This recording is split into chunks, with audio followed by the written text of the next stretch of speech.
안녕하세요. 오늘은 문서영이라는 한 여성이 겪은 충격적인 결혼 사기 이야기를 들려드리려고 합니다. 겉으로 보기엔 완벽해 보였던 남자, 그 화려한 겉모습 뒤에 숨겨진 진실은 상상을 초월했습니다. 어두운 새벽 도시의 불빛이 강물 위로 부서지고 있었습니다. 한 남자가 고급 레스토랑 창가에 홀로 앉아 와인을 천천히 음미하고 있었지요. 그의 손톱은 미묘하게 스크래치가 나 있었고 오래된 시계의 흔적이 얼굴에 드리워져 있었습니다. 사람들은 그를 700억 자산가라고 불렀습니다. 성공한 건설 시행사 대표, 고급 아파트 개발 프로젝트로 업계에서 이름을 날리던 인물이었지요. 그가 손댄 프로젝트는 언제나 성공했고 그의 명함은 곧 신뢰의 증표였습니다. 하지만 그 화려한 숫자들은 언제부턴가 거짓이 되어가고 있었습니다. 땅값이 폭락하던 날들, 자금줄이 끊기던 순간들, 공사가 중단되었던 프로젝트들. 은행 이자는 눈덩이처럼 불어났고 채무는 걷잡을 수 없이 커져갔습니다. 그의 선택지는 점점 좁아지고 있었지요. 그는 보관해두었던 명함들을 꺼내봤습니다. 번쩍이는 로고가 인쇄된 명함이었지만 모서리는 낡아 있었습니다.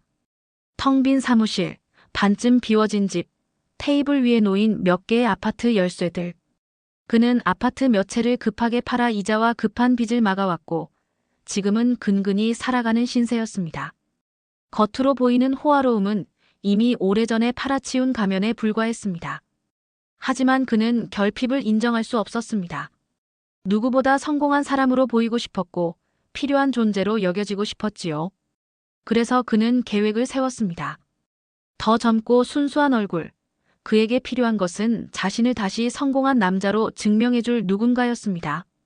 그리고 그 누군가는 의심하지 않는 믿음이 가득한 사람이어야 했지요. 화창한 어느 봄날 강남의 한 카페에서 20살을 깐 넘긴 문서영이 친구들과 이야기를 나누고 있었습니다. 밝고 순수한 미소를 지닌 서영은 무심결에 말했습니다. 난 진짜 나이 들어서 고생하기 싫어. 경제적으로 안정된 사람 만나서 편하게 살고 싶어. 그 말을 우연히 옆 테이블에서 듣게 된 남자, 그는 그 순간을 놓치지 않았습니다. 기회였습니다. 며칠 후 같은 카페에서 우연한 재회가 이루어졌습니다. 그는 서영에게 자연스럽게 말을 걸었고 서영은 나이 들어 보이지만 품격 있는 그의 모습에 호감을 느꼈지요. 나이 차이는 19살이었습니다. 하지만 그는 그것이 문제가 되지 않도록 만들 자신이 있었지요. 그의 계획은 치밀했습니다. 먼저 그는 자신의 재산을 과장했습니다. 이미 매각한 아파트들을 여전히 자신의 소유인 것처럼 꾸몄고 진행 중이라고 거짓말한 프로젝트 서류들을 보여줬습니다. 실제로는 2년 전에 중단된 프로젝트였지만 문서영은 알 리 없었습니다. 그는 가짜 계약서를 만들었습니다. 포토샵으로 정교하게 편집한 은행잔고 증명서, 실제로는 존재하지 않는 부동산 포트폴리오, 그리고 이미 연락이 끊긴 지 오래된 인맥들의 명함을 늘어놓았지요. 이번 프로젝트만 마무리되면 500억은 가볍게 넘을 거예요. 서영 씨와 함께라면 더 큰 사업도 가능할 것 같네요. 그의 말은 자신감으로 가득 차 있었습니다. 문서영은 그 말을 의심할 이유가 없었지요. 그가 입고 있던 정장은 명품이었고 타고 다니던 차는 최신형 수입차였습니다. 물론 그 모든 것이 리스와 대여로 유지되고 있다는 사실을 서영은 몰랐습니다. 데이트는 언제나 고급 레스토랑에서 이루어졌습니다. 청담동의 미슐랭 레스토랑, 한남동의 프렌치 레스토랑, 압구정의 이탈리안 레스토랑. 그는 매번 여유롭게 카드를 꺼내며 계산했지요. 하지만 그 카드의 한도는 거의 다 차 있었고 그는 매달 최소 금액만 갚으며 버티고 있었습니다. 서영 씨, 당신과 함께라면 더 큰 꿈을 꿀 수 있을 것 같아요. 제 곁에 있어 주시겠어요? 그의 달콤한 말들은 계속되었습니다. 문서영은 점점 그의 말에 빠져들었지요. 안정적인 미래, 경제적 여유, 그리고 나이 든 남자가 주는 포근함. 서영이 원하던 모든 것이 그에게 있는 것처럼 보였습니다. 서영의 부모님은 처음엔 반대했습니다. 나이 차이가 너무 많잖아. 그리고 그 사람 제대로 알아보긴 한 거니? 혹시 전에 결혼한 적은 없는지, 빚은 없는지? 하지만 문서영은 확신에 차 있었습니다. 엄마, 아빠, 그분은 700억대 자산가예요. 건설회사 대표시고 아파트 여러 채 가지고 계세요. 저 이제 고생 안 해도 돼요. 결국 부모님도 그의 화려한 이력과 서류들 앞에서 동의할 수밖에 없었습니다. 그가 보여준 부동산 등기부등본, 회사 등록증, 사업자 등록증. 모두 그럴듯해 보였으니까요. 물론 그중 절반은 위조되었고 나머지는 이미 효력을 잃은 서류들이었지만요. 청혼은 화려했습니다. 고급 호텔 루프탑에서 준비된 이벤트, 반짝이는 다이아몬드 반지, 그리고 샴페인. 문서영은 감격의 눈물을 흘리며 예스라고 대답했습니다. 사랑해요, 서영 씨. 평생 행복하게 해줄게요. 하지만 카메라가 포착하지 못한 것이 있었습니다. 청혼 직전 화장실에서 떨고 있던 그의 손, 그리고 핸드폰으로 확인한 채권자들의 독촉 문자들. 다이아몬드 반지조차 할부로 구매한 것이었고 그는 첫 달 할부금도 연체하고 있었습니다. 결혼식은 성대했습니다. 하객들로 가득 찬 강남의 특급 호텔 연회장, 화려한 드레스와 턱시도, 그리고 축하의 박수. 하지만 그 모든 비용은 대출로 충당되었습니다. 결혼식 비용만 8천만 원이 넘었지요. 문서영은 웨딩드레스를 입고 거울 앞에 섰을 때 자신이 인생의 승리자가 된 것 같았습니다. 친구들이 부러워하는 눈빛, 화려한 결혼식장, 그리고 든든한 남편. 모든 것이 완벽해 보였지요. 서영아, 진짜 부러워. 너 정말 잘 됐다. 친구들의 축하 인사에 서영은 뿌듯했습니다. 신혼여행은 유럽으로 떠났습니다. 파리, 로마, 베니스를 거쳐 스위스까지. 2주간의 일정이었지요. 서영은 처음 타보는 비즈니스석에서 행복해했고 고급 호텔의 스위트룸에서 감탄사를 연발했지요. 에펠탑 앞에서 찍은 사진, 베네치아 곤돌라 위에서의 키스, 알프스 산맥을 배경으로 한 셀카. 여보, 이렇게 좋은 곳에 데려다줘서 고마워요. 당신이 정말 자랑스러워요. 문서영의 말에 그는 쓴웃음을 지었습니다. 이 여행 비용 역시 카드 돌려막기로 해결한 것이었지요. 총 비용 2,500만 원, 모두 신용카드 현금 서비스와 카드론으로 충당했습니다. 하지만 돌아온 현실은 냉혹했습니다. 신혼집으로 마련한 아파트는 사실 그가 마지막으로 남겨둔 유일한 자산이었습니다. 그리고 그마저도 은행 담보로 잡혀 있었지요. 매달 나가는 대출 이자만 해도 450만 원이었습니다. 관리비의 공과금까지 합치면 매달 600만 원 가까이 나갔지요. 여보, 이번 달 생활비 좀 보내줄 수 있어요?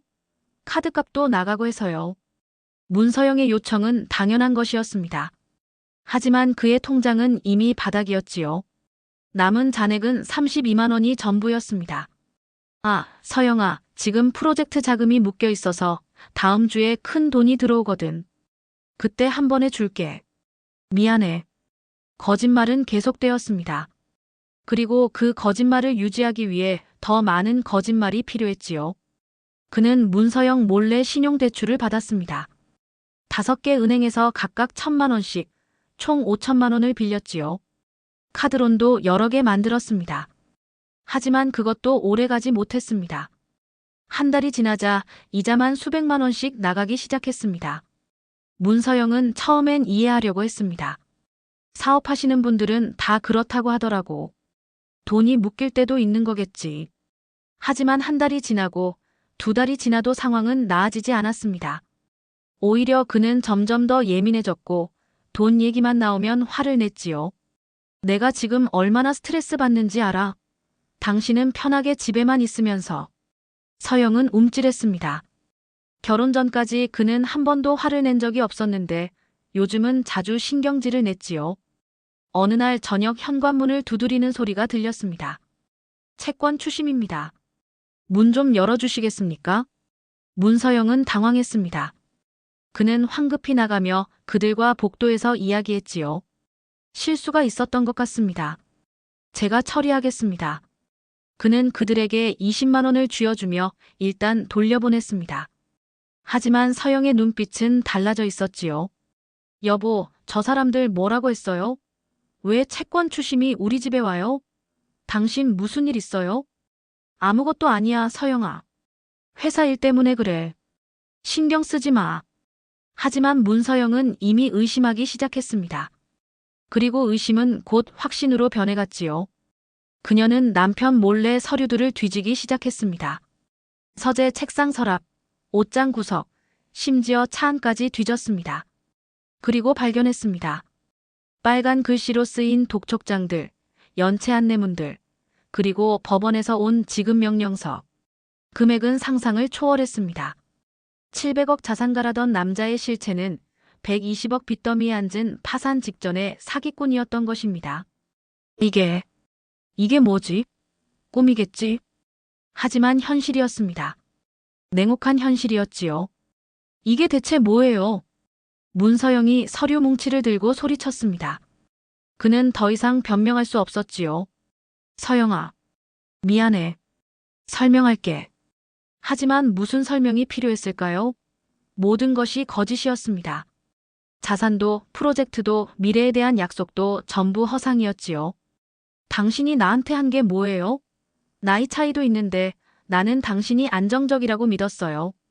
그래서 부모님 반대도 무릅쓰고 결혼한 거라고요. 문서영의 목소리는 떨렸습니다.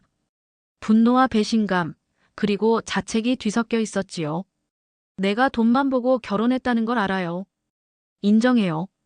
하지만 당신도 나를 이용한 거잖아요. 젊은 아내가 필요했던 거죠. 당신의 거짓말을 믿어줄 바보가 필요했던 거고. 그는 고개를 숙였습니다. 반박할 말이 없었지요. 서영아, 나도 어쩔 수 없었어. 사업이 망하면서 빚이 생겼고 그걸 막으려다 보니. 닥쳐요. 변명하지 마세요. 처음부터 계획한 거잖아요. 나같이 어린애를 속이기로 한 거잖아요. 며칠 후 더 충격적인 사실이 드러났습니다. 그들이 살고 있던 아파트가 경매로 넘어갔다는 통지서가 날아온 것입니다. 6개월 안에 집을 비워야 했습니다. 시가 12억짜리 아파트였지만 담보대출이 9억이나 잡혀 있었지요. 우리 지금 어떻게 하는 거예요? 어디서 살아요? 문서영의 질문에 그는 대답할 수 없었습니다. 더 이상 숨길 곳도 도망갈 곳도 없었지요. 서영은 친정으로 돌아가려 했습니다. 하지만 부모님께 이 사실을 어떻게 말할 수 있었을까요?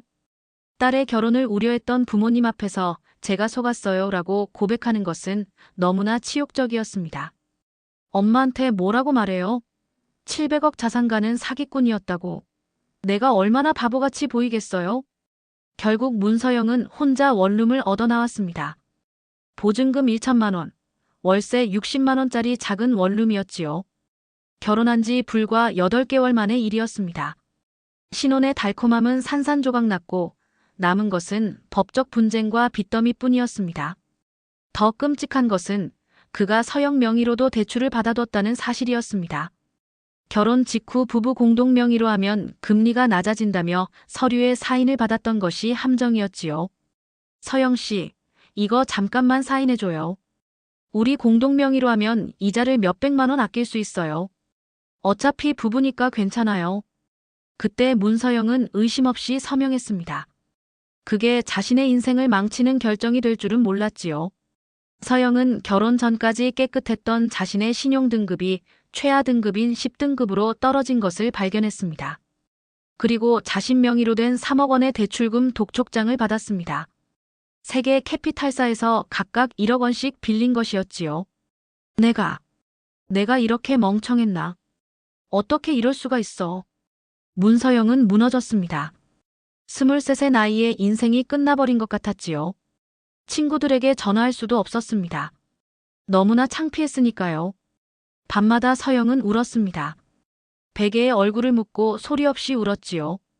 어떻게 이런 일이 자신에게 일어날 수 있는지 이해할 수 없었습니다. SNS에 올렸던 행복한 신혼 사진들을 하나하나 지우는 서영의 손은 계속 떨렸습니다. 법정 공방이 시작되었습니다. 이혼 소송과 함께 사기 혐의로 고소가 진행되었지요. 하지만 법은 냉정했습니다.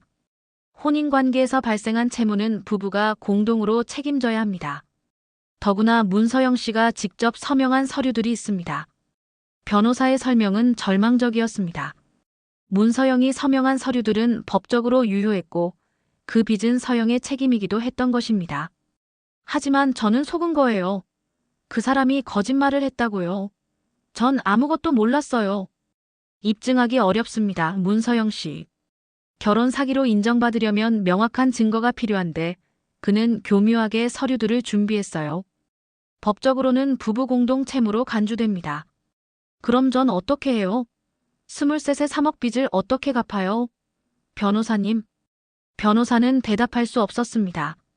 다만 개인회생 절차를 밟아보라는 조언만 할 뿐이었지요. 그는 결국 사기죄로 기소되었지만 실형을 받지는 않았습니다. 집행유예로 풀려났지요. 이미 가진 것이 없었기에 배상할 능력도 없었습니다. 피고인은 징역 1년에 집행유예 2년을 선고합니다.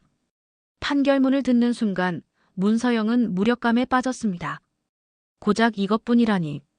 자신의 인생을 망친 사람이 집행유예로 풀려난다니. 법정 밖으로 나오는 그를 보며 서영은 외쳤습니다. 당신 때문에 내 인생이 망가졌어요. 23세 3억 빚쟁이가 됐다고요.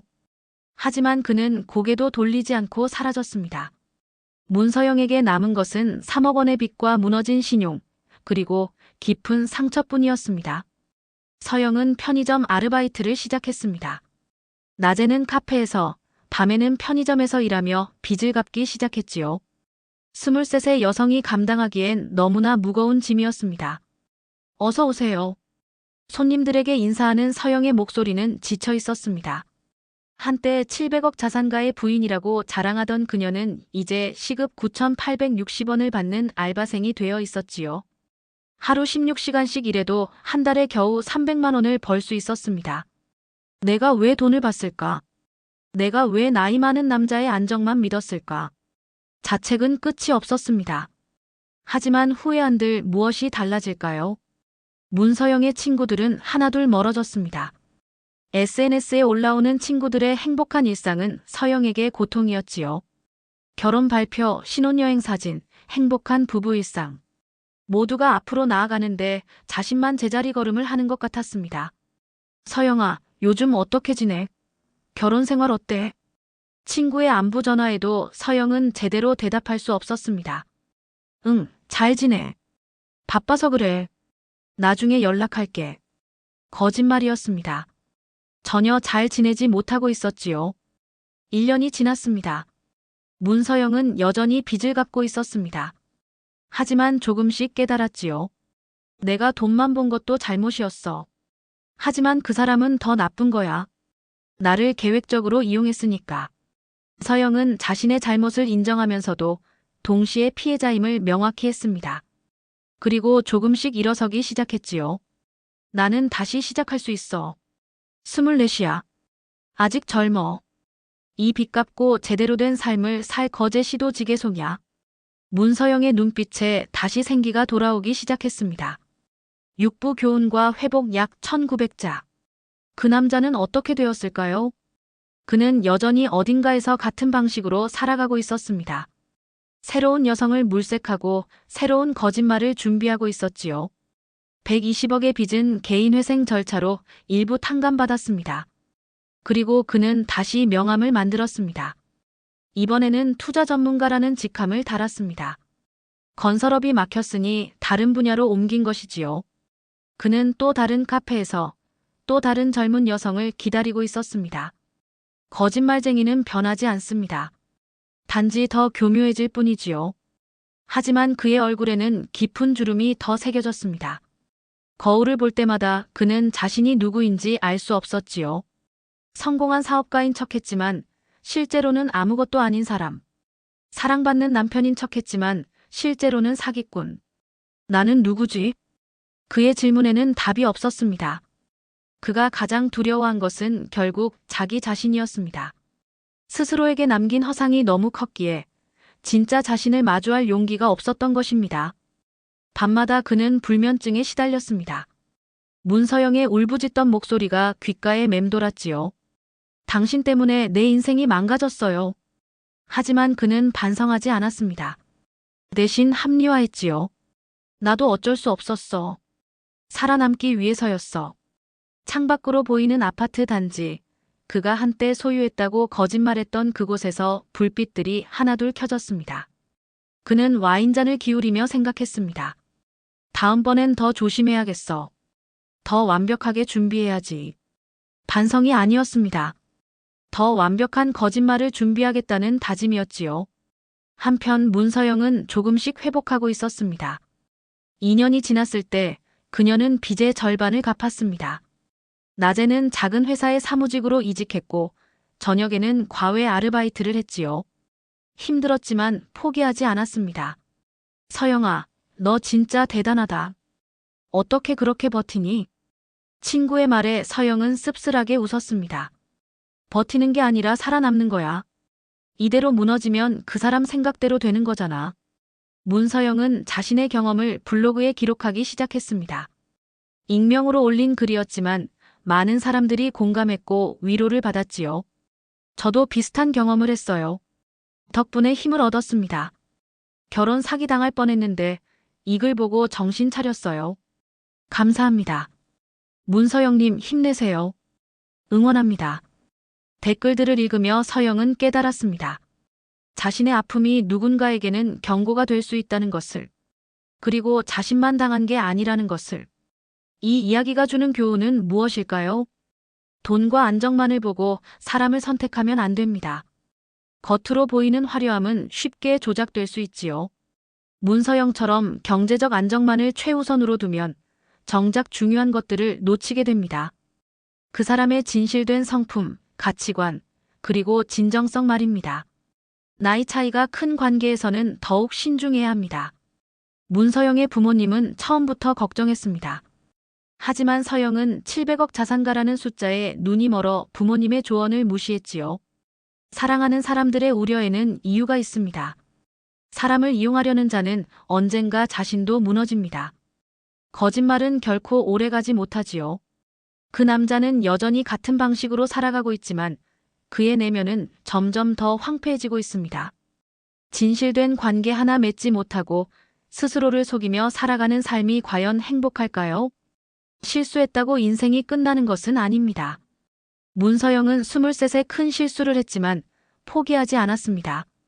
2년 동안 악착같이 일하며 빚의 절반을 갚았고 자신의 경험을 나누며 다른 사람들을 돕고 있습니다. 실수는 누구나 합니다. 중요한 것은 그 실수에서 배우고 다시 일어서는 것이지요. 하지만 가장 중요한 교훈은 이것입니다. 진짜 사랑은 돈으로 증명되지 않습니다. 신뢰는 시간과 진실로 쌓이는 것이지요. 성급하게 판단하고 겉모습만 보고 선택한 대가는 너무나 혹독합니다. 문서영은 이제 알고 있습니다. 다음에 누군가를 만난다면 그 사람의 통장 잔고가 아니라 마음을 먼저 볼 것이라고. 경제적 안정도 중요하지만 그보다 더 중요한 것은 서로에 대한 존중과 진실된 마음이라는 것을 말입니다. 그리고 무엇보다 자신을 먼저 사랑해야 한다는 것을. 자신의 가치를 돈으로 증명받으려 하지 말고 스스로 당당해질 수 있어야 한다는 것을 배웠습니다. 3년이 지난 지금 문서영은 빚을 거의 다 갚았습니다. 그리고 작은 회사에서 정규직으로 일하고 있지요. 아직 연애는 생각도 없지만 예전처럼 절망적이지는 않습니다. 언젠가는 진짜 좋은 사람 만날 수 있겠지. 그때는 절대 겉모습만 보지 않을 거야. 그 사람의 진심을, 성품을, 가치관을 볼 거야. 결혼은 인생의 가장 중요한 선택 중 하나입니다. 화려한 외형에 현혹되지 마시고 상대방의 진실된 모습을 보려고 노력하세요. 그리고 무엇보다 자신을 사랑하고 존중하는 마음을 잃지 마시길 바랍니다. 오늘 이야기가 도움이 되셨다면 구독과 좋아요 부탁드립니다.